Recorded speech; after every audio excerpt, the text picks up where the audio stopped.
What is going on, YouTube? PPS here. It is Past the Prop. We're coming at you guys again with another round today. Coming at you guys on this Friday slate, full card. Right, we got everybody in action today. Joined as always by my guy Stu. How you doing? I'm doing good. Like you said, I mean, last night I was looking at the card, curious what it was going to be like. And yeah, pretty much every single team's out. Obviously, all the aces are out today. A lot of great pitchers on the mound. It should be a very interesting slate. I always like when we have all these opportunities to dive into. It kind of feels like these are the days where you get some crazy numbers hanging, right? That the books maybe aren't quite caught up to because they've got a lot of stuff to keep track of in addition to the NBA Finals as well. So great slate today. And yeah, very excited to get some bets out. We're finally rolling. We got a good week going. I know you've been killing it recently. I'm excited to keep it going today. Yeah, no, it's been good, right? I think I'm hit all four so far this week. Luckily, the Angels came through for me. Came through in that last little bit there. Obviously, fading Tyone continues to be profitable. Williamson got shredded, like we kind of expected. I thought they were going to hit this in the first inning when they had two balls to the warning track. One was an out, one was a double. And then obviously Mookie Betts going yard on the first AB there. I believe this one hit, correct? Yep, hit very, very easy as well. I think both guys were first at bat in this one as well. And then this one. Yes, our plus money was the only L of the show right here with Simeon breaking his hit streak, unfortunately, for us on that day. And Tommy didn't go yard. But we ended up getting this one. I think there was 13 or 14 runs in that first 5 innings.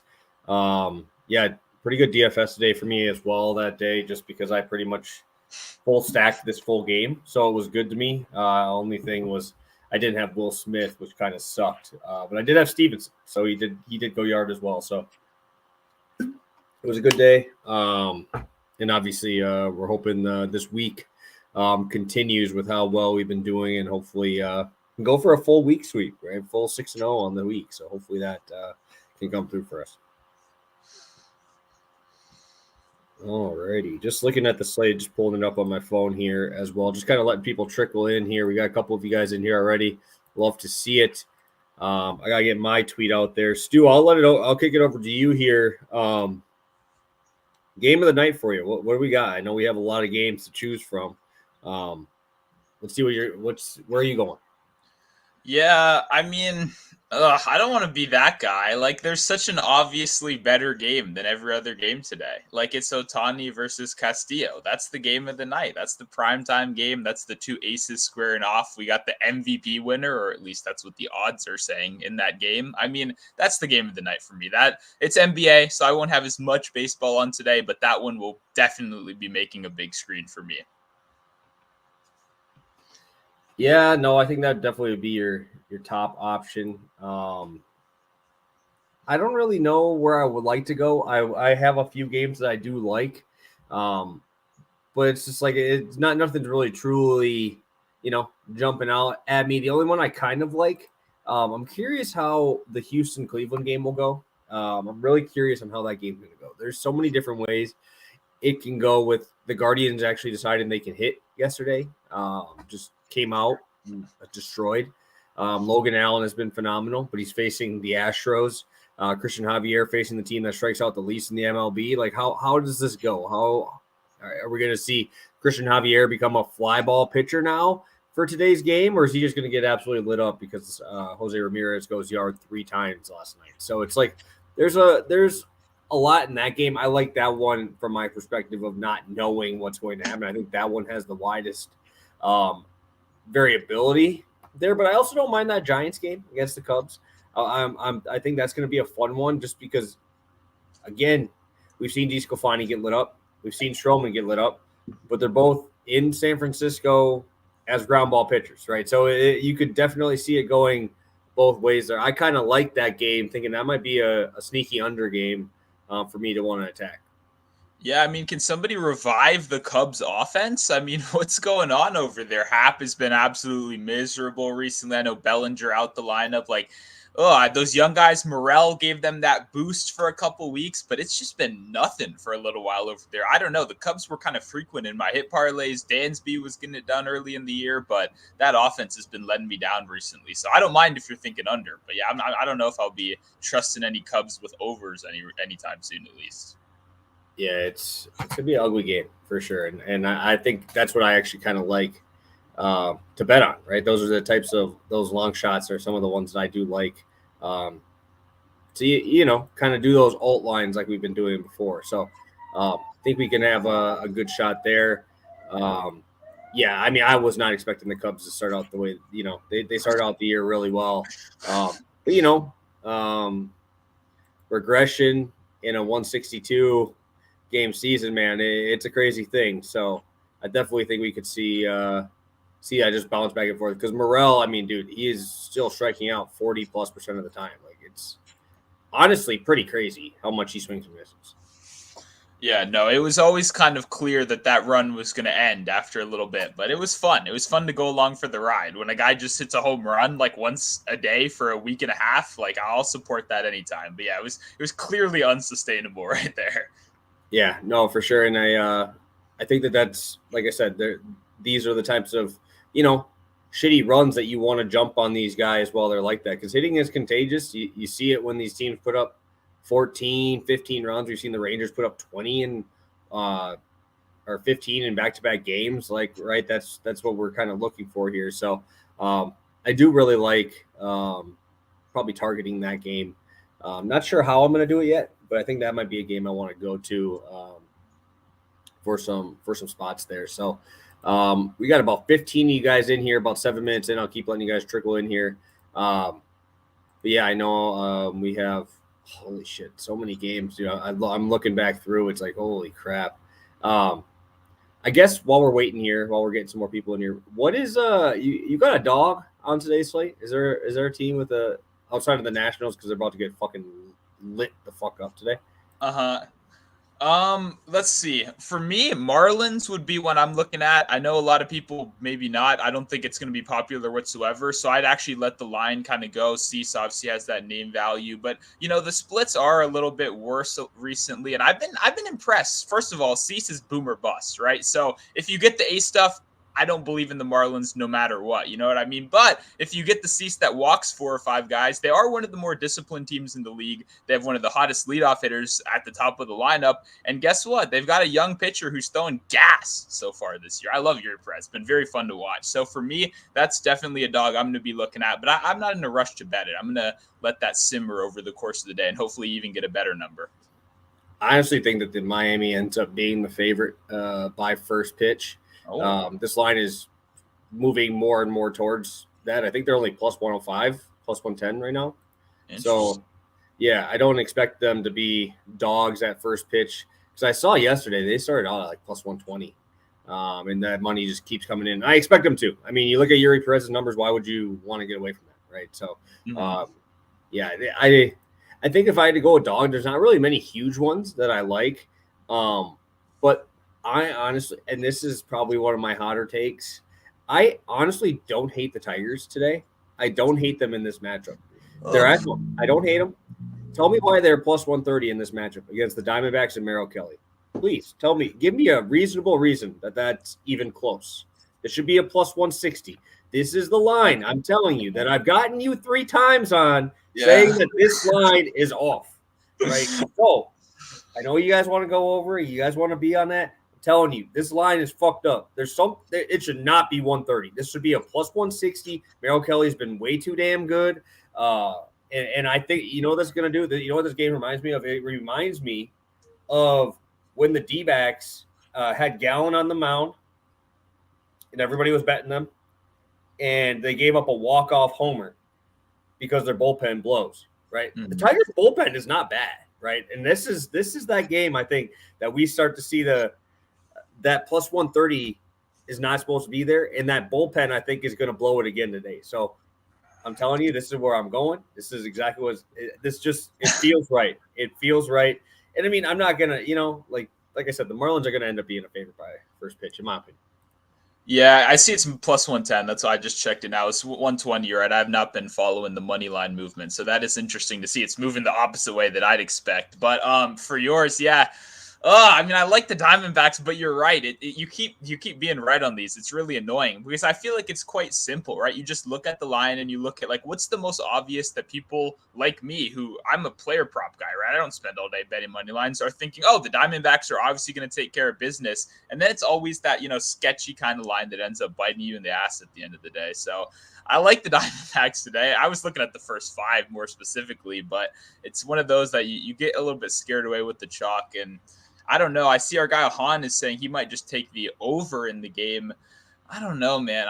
Anything with the Tigers offense is just not something I want to be a part of. That lineup is disgusting. The guy with the most home runs on their team is Jake Rogers, who has 6 home runs, and he looks like he's my plumber. Like, he legitimately looks like my plumber. I don't know how old he is. He could be 35. He could be 22, but it's a pretty pathetic lineup is the point. So I'll be staying away from the over, but maybe you've probably scared me away from the money line just because if I bet the Diamondbacks tonight, I know I'm going to get a text from you at like 11 o'clock. Like, look, they just lost by 14 runs today. Look what happens. So.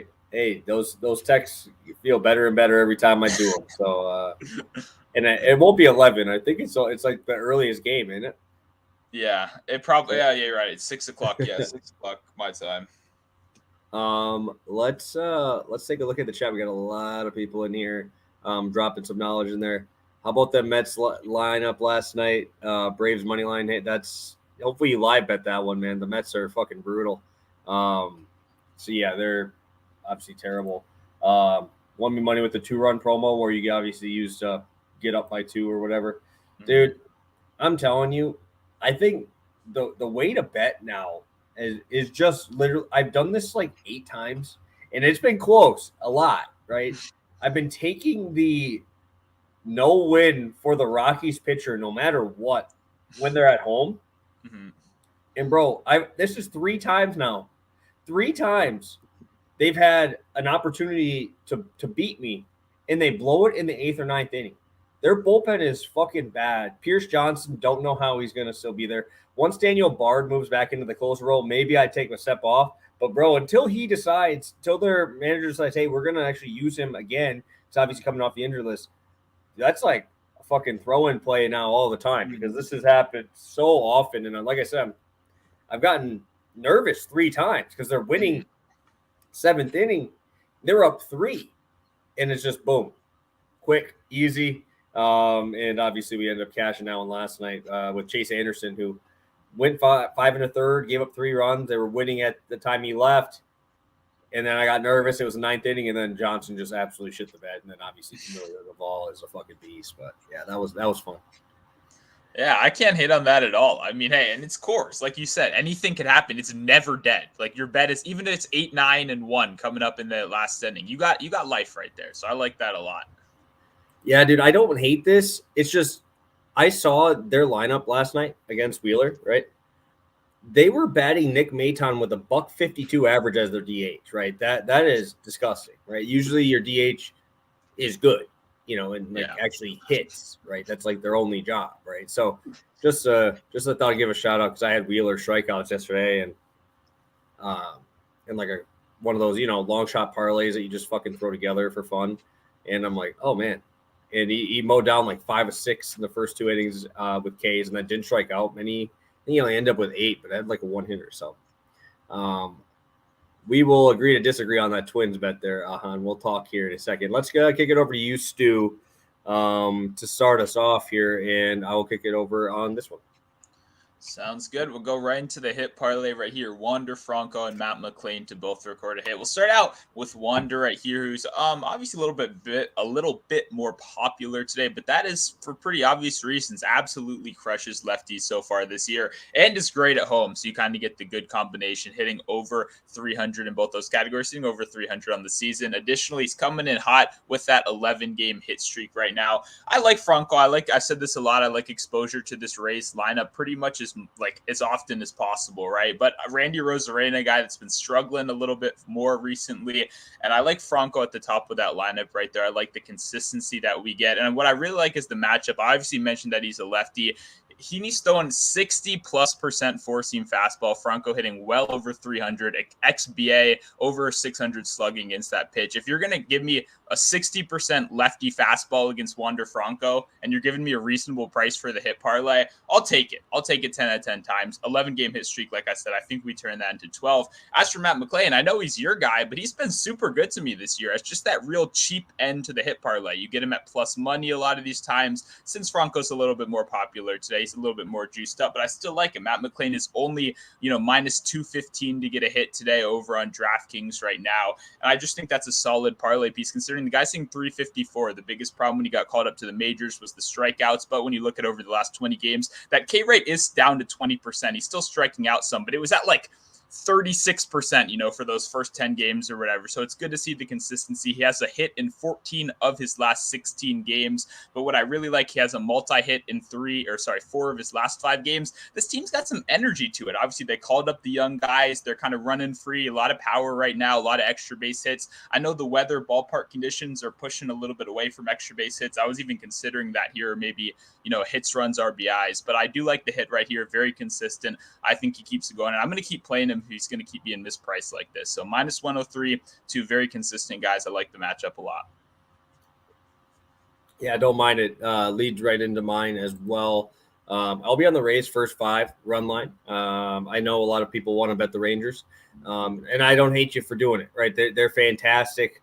They hit the shit out of the ball. Right? But let's just take a look here at the matchups today. Right? We have the Rangers on the road. Love that. Right? Obviously, 120-point difference. Home, 2 road splits. They're obviously the number 1 home hitting team, right? That's where we go all the time is when they're at home. It's just like an automatic back, dude. Like they're batting almost 100 points. I think it's 70 points higher than the Colorado Rockies are at home, right? So that's obviously important. You look at the Rays, they're 828 OPS in home games, which is obviously phenomenal. Also, we're looking at 2 of the best teams versus left-handed pitching, right? And the Rays are at historic rates right now against lefties. It is mind-boggling that they're 20 points higher as a team than the Braves, who are really well known for crushing lefties, right? And then you go to the Rangers, 838 versus lefties. Unfortunately for them, they're facing Tyler Glasnow, who is not a lefty, right? And you have Andrew Heaney on the other side. Glasnow, we saw him much better in his last start, right? He's got his feet under him a little bit more, about 10, 12 innings in since his reinstatement to the team here. But I also really like attacking Andrew Heaney in terms of runs. I don't like a lot of hits from him, right? He just gives up a lot of hard contact, right? And that's what I'm looking for here. I'm looking for runs. I'm looking for extra base hits. I'm looking for him to use that 10.5% walk rate. Give me guys on base, right? That's what I'm looking for. I'm looking for this guy to load up the bases, and all it takes is 1 double, right? And you have guys here, Harold Ramirez, phenomenal versus left-handed pitching. You look at, obviously, Rosarena on the season is fantastic versus lefties. Yandy Diaz, historic numbers, batting over 400 against the fastball there. So it's like there's so many guys here that I want to go with. And that's my only worry for Wanderers. He just is such a good eye, dude. He is so good. And that's why I love him at the top of this order, because he's just going to score runs, because I think that this game is going to get a little bit higher scoring than people expect. Heaney can go out there and give you an 8K performance, right? But guess what? Everything else is going to be hard hit. It's going to be doubles.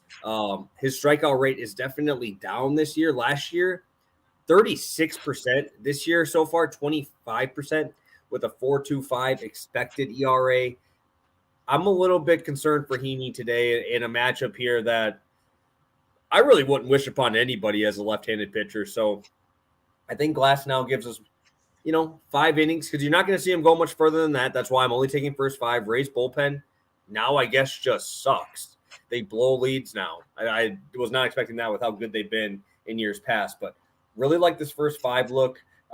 Expect Heaney to be dealing with traffic a lot, and obviously the Rays at home. Going to make this a fun one.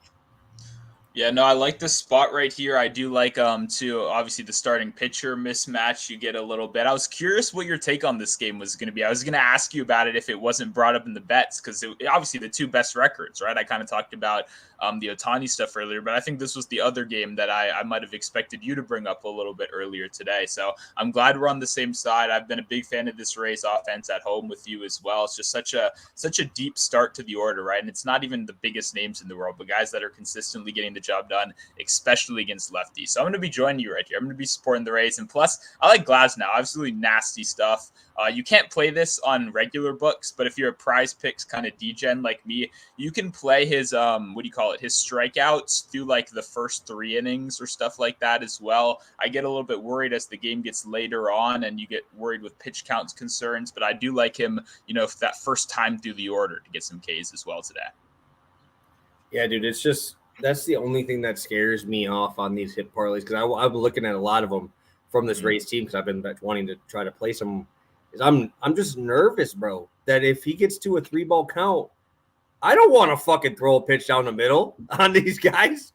These dudes have like 800 slug, like their OPS as a team is over 800. Like that is absurd, right? So I'm almost like that. That's where I'm at, where it's like, oh, this runs RBIs one feels a little bit safer, just because I'm sitting there. I'm like, I want to bet Yandy Diaz so bad. But I'm like, oh my God, he could just walk in 4 pitches, because I'm not trying to feed him a fastball, because we just talked about it. Wander, Yandy, Arozarena, Harold Ramirez, all just absolutely mash 4-seam fastballs. And it's like, they have to know that, right? The Rangers have to know that too, where it's just like, that's what almost sucks when you have a lineup this deep, And don't forget, they're going to bring Josh Lowe off the bench probably today against the lefty. And that dude's batting over 300. So it's like, this is just an embarrassment of riches for the Rays, and obviously I hope that this continues today. All right, a couple questions here in the chat. Ride the hot Blue Jays. Ahan saying he's on the Twins. Do you have a thought on this game, Stu?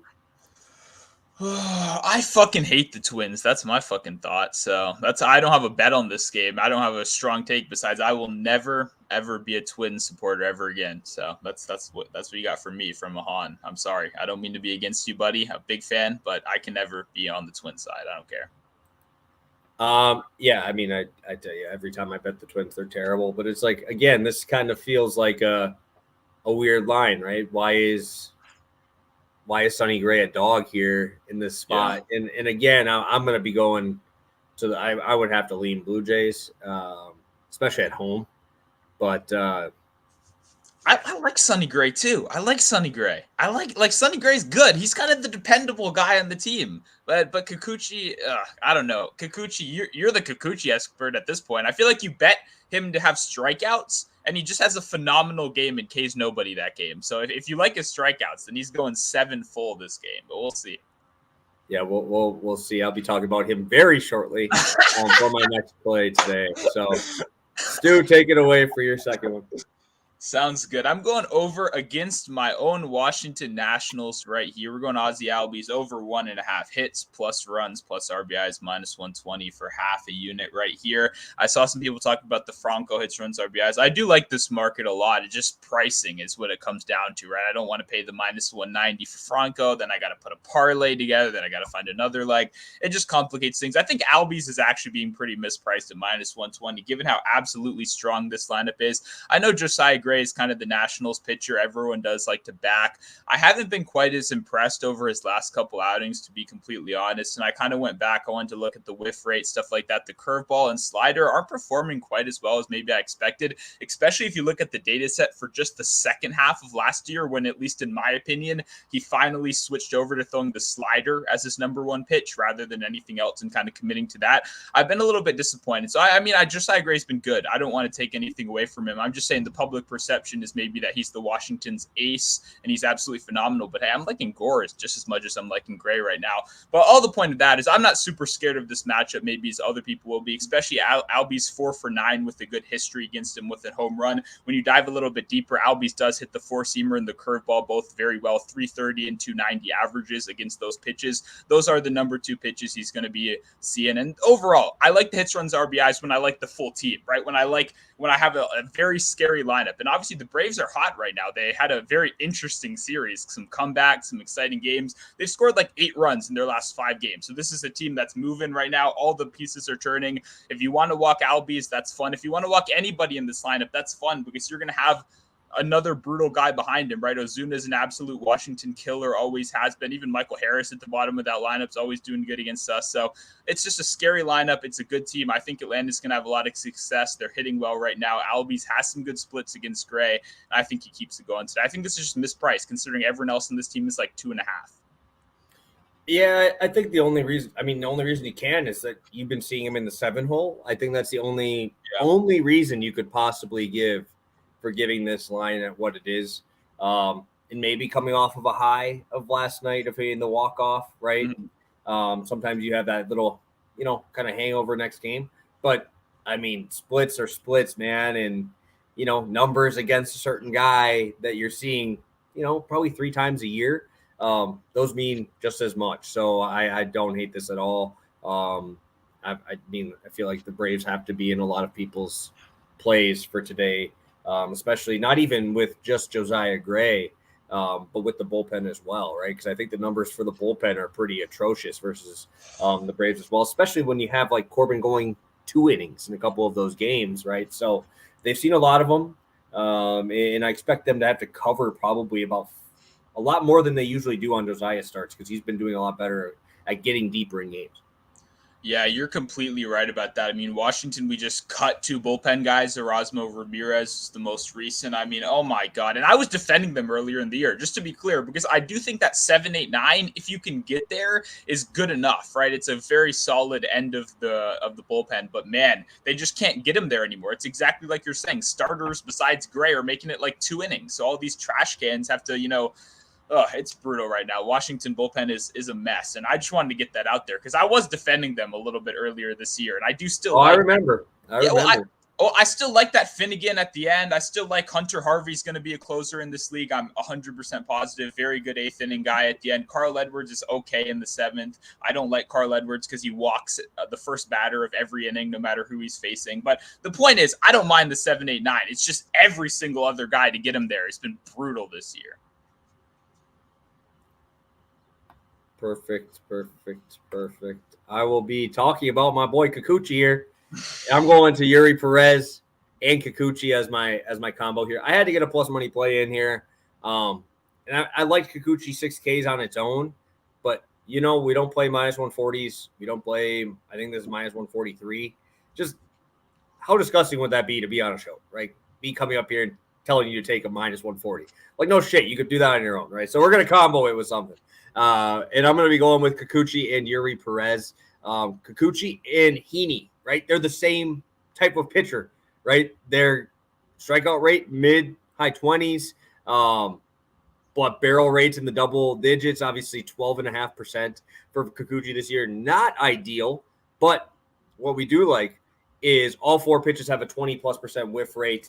His curveball, 30, his slider, 30, right? That's obviously something that we can get behind here, especially when you're facing the Twins. 31% K rate versus lefties. That's pushing Brewer status, bro. Like, that's bad. That is pushing heavy Brewer status. You don't want to be on that list with the Brewers and the lefties there. So looking at that, obviously a good number to look at. But also, I mean, if you want to hedge it just because I've gotten screwed on this one other time when I bet him, you could just take Kikuchi out and just, if you can ladder that shit to like 20.5. This boy's about to carve him. If I'm taking him today, he's probably going 8 innings, 5 strikeouts, 2 hits, both of them home runs, right? That's, it's going to end up happening because he's done it to me before. But what I do like is the 4-seam fastball, right? Batting average against 326, right? Expected batting average is 248, right? So he has been getting unlucky. we've been talking about it in the opposite way, right? We're talking about the regression coming at him, and we're looking at expected batting averages that are higher. Kikuchi's is almost 100 points lower. So those can actually get you deeper into ball games to get us to this number. If we can get 6 innings, I'll take a team that strikes out 33% of the time or 31% of the time. If he can go 6 innings, I even could see him doing it in 5. Yuri Perez, obviously, pretty well-known prospect here for the Marlins, 97-mile-an-hour fastball. Not getting many swings and misses. I was surprised with only 17%. But what I do like is he has pitches for each side of the plate that are elite, right? You look at his changeup, only really throwing it to lefties, 36% whiff rate, right? You go over to a slider, primarily, I think it's about 80% of them that he's thrown are going to right-handed batters, 36% whiff rate. And then you have the curveball that's just disgusting, right? It's 55% whiff rate, right? This dude is nasty. I don't mind attacking this White Sox team. About a 25% K rate at home so far this year. And one thing I do like even more, and this is the reason why I might find a way to ladder him today, is he's got a 36% whiff rate on the slider, like I said, a 36% on the changeup, right? That changeup has only an 11% put away, right? So he's getting, when we get to 2 strikes, he can't. They're putting more contact on him with 2 strikes. Mm-hmm. So we're getting them to a lot of 2-strike counts, right, that they're putting the ball in play. So maybe that is a spot. I don't know if it's this game, but down the road, that's something I look at when I do decide to ladder. I don't do it very often. But that might be something down the road we look at when we have teams with a little bit higher percentage of whiff rate. Yeah, no, I like that. That's a good look right there because I've noticed that as well. A lot of weak ground balls Perez is inducing, on those 2-strike counts right there. He was actually the first. I like to leave guys open in my browser so you can see how the odds move when I go to sleep. So when I went to sleep, he was minus 180 for 5Ks. And when I woke up, he was minus 150. So I was kind of like, that's weird. That almost never happens to me. So that threw me off a little bit, but Perez is definitely one of my favorite guys. And yeah, you had some interesting luck. I remember last time on here, you came out and you were for Kikuchi, and he absolutely shoved that game. And then the strikeouts just didn't come. It was just getting outs every other way. But it was like 7 full great outing and stuff. So hopefully he can remedy that for you a little right here, get a little bit of a comeback. But hey, it's against the Twins. Like I said, I hate that team. They strike out a lot. They never do anything for me on offense. So if there is a time for Kikuchi to drop those, 15 Ks like Ahan's saying, then it might be today. I like it. Yeah, that was the perks. I luckily played him in DFS that day at like 2% ownership on the day that I took his Ks. Not expecting him to go 7 innings, but luckily it worked out on that day. Not a huge win or anything, but that's the way we had to make it happen there. So I think that's all of them. That's all what we got today. I know you didn't give me a long shot yet. Do you have it now, or do you want to recap first and then do it? Let's recap and then do it. All right, I'll kick it to you. Sounds good. Start off here with Ozzie Albies over 1.5 hits, plus runs, plus RBIs, minus 120 over on DraftKings. Then we got Wander Franco and Matt McLean to both record a hit, minus 103 also over on DraftKings. Rays first 5 run line minus 120, and then Kikuchi 6 Ks with Perez 4 Ks at plus 110. Stu, what do you got? Okay, let's see. So I'm stealing a little bit of a page from your book right here where I'm playing a stolen base that's real bad odds, right? So we got my guy Ronald Acuna to steal a base today, plus 170. Not great odds whatsoever. So we got to throw that into a parlay right here. The problem is my original plan. I was coming in here with Diamondbacks money line as the second leg of the parlay. Play it, man, and I'm gonna make fun of you so bad when that wins. But exactly, that's unacceptable, and I can't let that happen to me today. Just because it just keeps happening. So I need to find another leg for this one right now because I don't want to get laughed at. So I'm thinking, I don't know. I was kind of liking Cubs money line at plus 100 at the bottom as well. Stroman pretty good so far this year.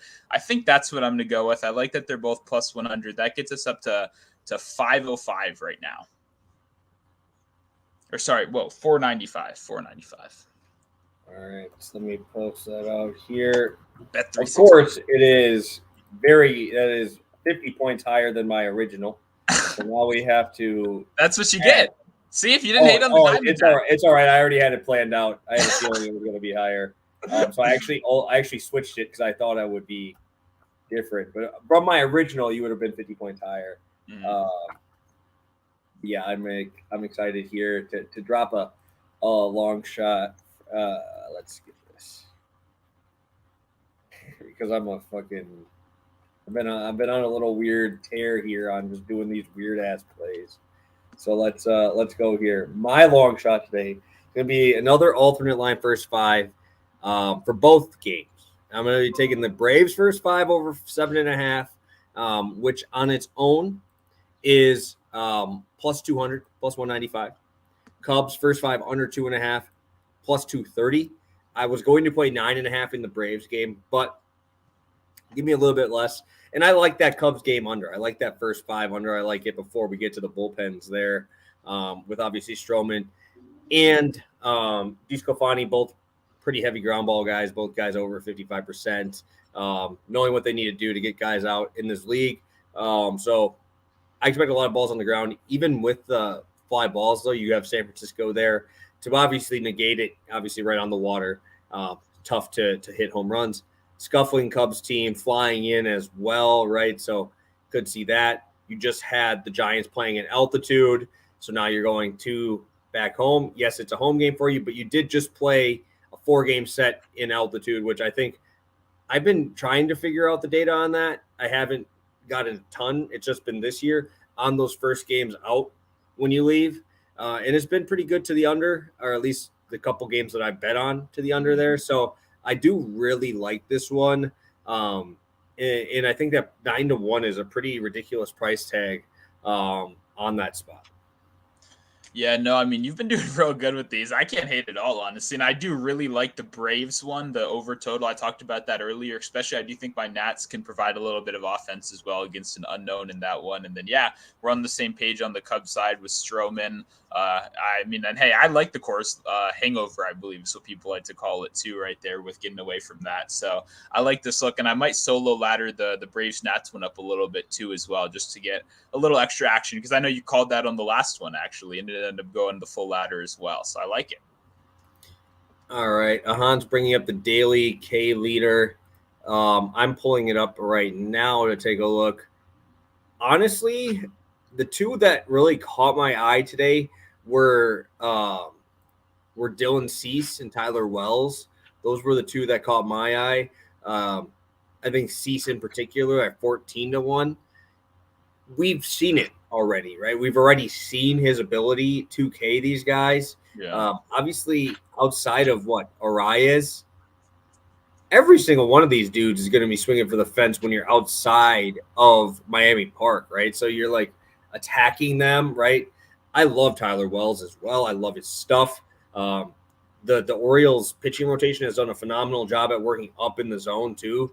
Like we watched it yesterday. I watched him obviously beat the Brewers and avoid the sweep. But just like Bradish's ability to throw the high fastball and just the same exact plane to the slider was disgusting, right? I mean, he just was able to get that going. So I think that is a spot as well. I think that both of those guys are on my list. Kikuchi, I would love it, but I mean, you're going to probably have to push double-digit Ks here. And I think that if I had to go for upside, it would probably be that, just because I don't like Kikuchi's ability to walk guys as well. And you're not seeing that high of a walk rate with those guys as much. Cease has been better this year. Yeah, no, I like that. I mean, this is a fun market. I know our guy John Legaze has been all over this one. He brought it up when I was on his show last week. I mean, it's a fun market, and I'm a sucker. Obviously, I look at the 100-1s, and that's what I like. You know, I see my guy Josiah Gray is 120-1, and even I'm calling out him to get shelled today, and I'm still like, really? He's the same price as Rich Hill? Like, come on, give me a chance right here. And then even a guy like Christian Javier, 50-1. Obviously, we know he's going against a team that does not K at the lowest rate in the league, but this is a guy that we know can strike out 14 people in a game. We've seen it before, so to see him at 50-1 is also very interesting. I love this market. I think it's very fun, but I'll probably be betting more like looser bets. And yeah, our guy Han already called out my bet so far. I have Yuri Perez 60-1 in this one. It was my first look last night. Got to get a little sprinkle there. I've made worse bets before. Yeah, I'm actually probably going to take the under on Javier. I think I'm going to take the under on his strikeouts. If they give it to me at 5.5, 6.5, I'm curious what they're going to give it to me at. Last game was his chance to really blow up somebody, right? And that was the Angels, right? Those guys do strike out quite a bit. We saw Drew Smiley even put 5 up in 6 innings, right? So the ability that he only had 5 Ks in that one, and he threw well. So it's like kind of making me nervous that he's not going for him as much as he has been, at least last year. Obviously, he's a better pitcher this year, numbers-wise. But, man, dude, I mean, he almost has last year, 148 in innings pitched, 194 Ks. This year, 69.2 innings, and we have only 72 Ks, right? So it's like pitching to more contact. Obviously, whip is phenomenal. ERA is phenomenal. But I'm kind of nervous. I'm used to seeing him getting those double-digit Ks, at least last year. So I might be on that under today. I think that's going to be a spot for me. Yeah, no, I can't hit him at all. I was more just calling out the actual number at 50 to 1. 50. Crazy. Yeah. 50 to 1, dude. I mean, fuck. Even some of these guys at the bottom, like Daniel Lynch, bro, I bet on his strikeouts 4 times. I hate the matchup. But, bro, if they give me 110 to 1 on a couple of, maybe next game, I'm not doing it against the Orioles, but fuck, dude. I like Daniel Lynch. Guy gets swings and misses. Yeah, it's a fun market. So maybe we'll have to add that on at the end of our Friday show when they do these, big slates. Maybe we'll both, try to pick a strikeout leader of the day as well. Who knows? Yeah, I guess I'm not that big of a degen. If I wasn't betting this market, fuck, everybody, I guess, is betting this market. Yeah, well, it's not everybody yet. Like I said, it's our guy, John. He's our guy. I know he's on this. I know a couple other people, but all those big Twitter discords, once they find about this, then it'll get real lame because each capper in the Discord will have 4 different guys. So one guy will automatically win it no matter what slate it is, and then everyone will retweet it, and it'll be real fun, and they'll ruin it for everyone. Until then, let's have some fun. Let's make some money. Yeah, dude, I think it sucks because they're giving you Ohtani at plus 240. It's unbettable. It sucks because it's probably gonna be him. The Mariners are gonna get fucking annihilated today. Just bet his ladder then. Just ladder him. 10 Ks for Ohtani is plus 240. Why would you bet him to be the strikeout leader at the same price as him to get 10 Ks? He's probably gonna need 10 Ks to be the strikeout leader on the slate. So just go bet that instead. Even Glasnow might not even throw 90 pitches. He's plus 400. That was the first cross off for me. That's why I said the first 3 innings. I'd rather do something like that. I'm not betting this. Yeah, I need someone to have 6 or 7 inning upside as well. That's Yu Darvish at 30 doesn't bother me too much, but we don't need to get too degenerate into this. All right, Stu, what do you got for the people before we head out here? Yeah, nothing much more. I already do have an NBA article out on my guy Bruce Brown posted right now. I also have another NBA bet posted with my guys over at Bookmakers Review a little bit later today. So that's about it. I'll have a little bit more MLB sprinkled in as the course of the day goes on. Obviously a huge slate, hoping to add a couple more spots. But yeah, make sure to, ask any questions if you got them, drop them in the comments. We know we're here pretty early in the day, but we're a 24/7 resource, baby. We're here all the time. So if you got questions, we're here to answer them. And yeah, let's end this week strong. 7-1 so far. I think we could get another sweep today. Yeah, no, it's been a hell of a week. Hopefully we can finish it out for you guys here. And yeah, we'll be back on Monday. Again, make sure you follow us on Twitter. Notifications on so you know when we're going live here. We appreciate all you guys tuning in. Again, appreciate it. If you have any questions, drop them in the comment section. We'll see you guys on Monday. Have a good one, guys, and good luck this week.